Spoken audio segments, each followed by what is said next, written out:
Let's talk about North Korea more specifically. What do you expect to be the business fallout here and the fallout for the technology industry more specifically?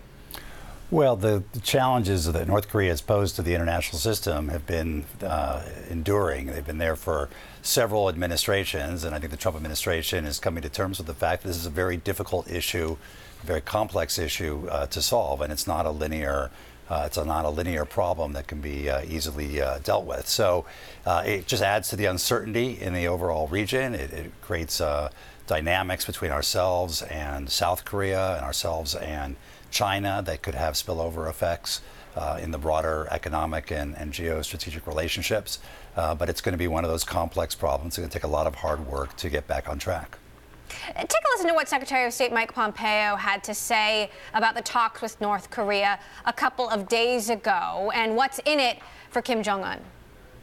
He would find American investment, American technology, American know-how of real value to his people. And it's something that he and I had a chance to speak about generally.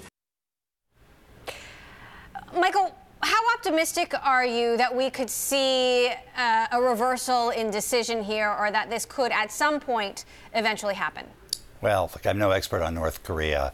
It's been a long-standing conflict. It's been very difficult to get forward movement on. Previous administrations have worked very hard to keep North Korea from becoming a global nuclear threat, and I think the Trump administration has got a lot on its hands if it's going to try and make progress there.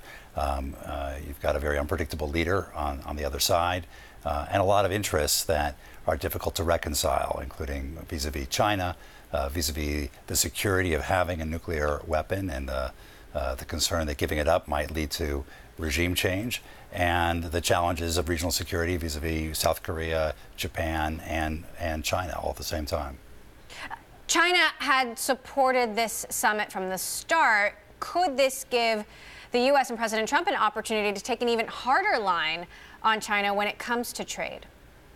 Well, previous administrations have really tried to keep these issues separate. It was important to convey to China that we were going to defend our economic interests in their own right, regardless of what was happening on the national security side. It's in China's interests that there be stability on the Korean Peninsula, that there not be nuclear escalation, and therefore, in our view, traditionally, administrations have said we shouldn't have to pay China vis-a-vis trade for them to do what's in their own interest on national security. This administration has taken a slightly different view and has said, well, if China cooperates with us on North Korea, they'll get a better trade deal from us. And I think everyone is trying to figure out exactly what that means. Does it mean fewer trade actions against China, or is there actually some negotiation that the administration thinks that they can do with China to put on the relationship on a better footing? But I think that this just shows how complex it is when you mix the two tracks of work of national security and economic issues. We ought to be focusing on the trade issues in and of themselves. We ought to be focusing on the national security issues in and of themselves. Do you think that these frictions, if they continue to escalate, could undermine the technological progress of the United States itself and create a domino effect of trade protectionism? I think to take that into maybe perhaps separate those two issues. I think there's a chance that there will be an escalation of protectionism. We've seen threats of tariffs go back and forth, and those put on hold while China and the U.S. continue their discussions from last week. Yesterday, we heard the announcement of the initiation of a so-called Section 232 investigation, which is a national security investigation into auto imports and the import of auto parts. All of that could lead to an escalation of protectionism. I think that's different than the role or the centrality of the U.S. in technological development. We have a great ecosystem for promoting technology development, and I think we will continue to make progress on that regardless of this risk of protectionism. What do you think is your take on these potential car import tariffs?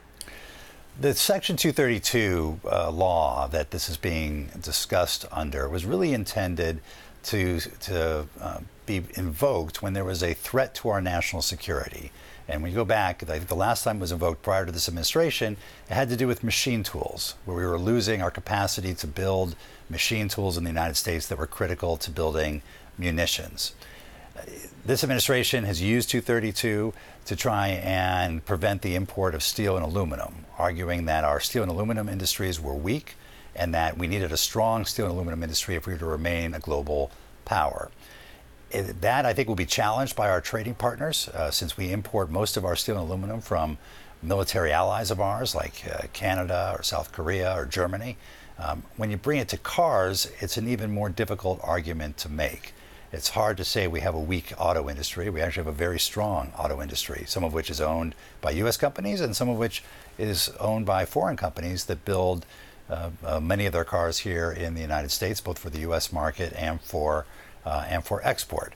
I think the challenge here is we have always tried to limit the use of this provision in law because we were worried that other countries would use it to say anything as a national security issue.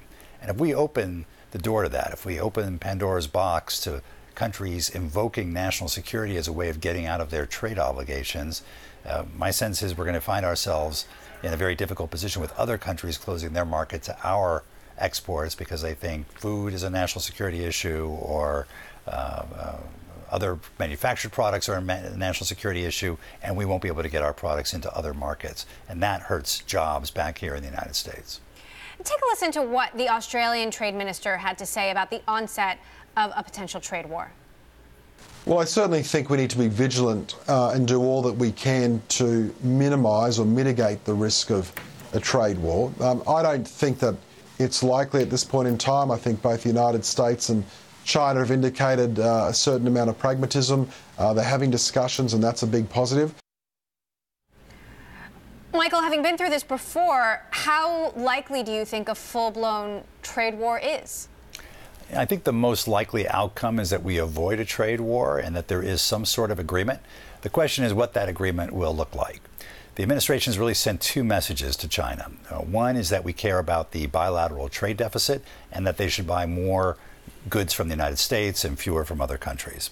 And the other is that we want them to change their industrial policy so to prevent the forced transfer of technology to China or the theft of intellectual property from U.S. companies, those sorts of policies that put us and our companies at a disadvantage. Those are two very different issues.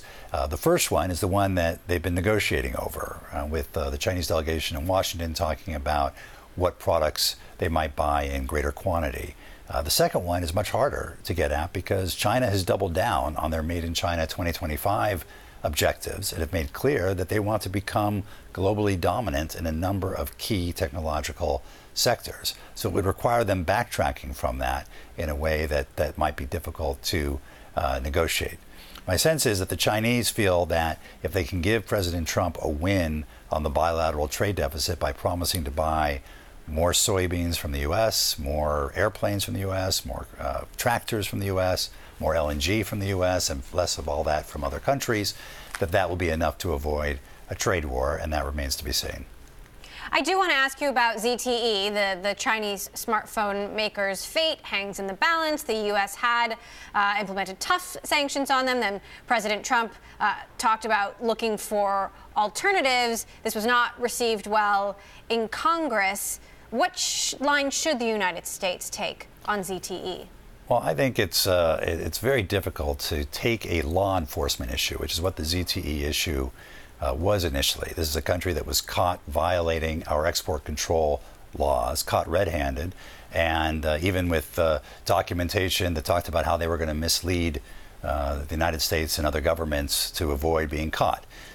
To now say we're willing to pull back on our punishment of ZTE on a law enforcement matter in order to make it part of a larger trade agreement, I think sets a very bad precedent. So it's a very strange message to our law enforcement officials that the laws that they are working to enforce could well be put over to the side for some other economic gain in the trade area. So I think we have to deal with the ZTE issue on its own feet. Whatever the appropriate punishment is, whether that's what was initially announced or some revised punishment, but not make it a chip to be traded away as part of a broader trade negotiation.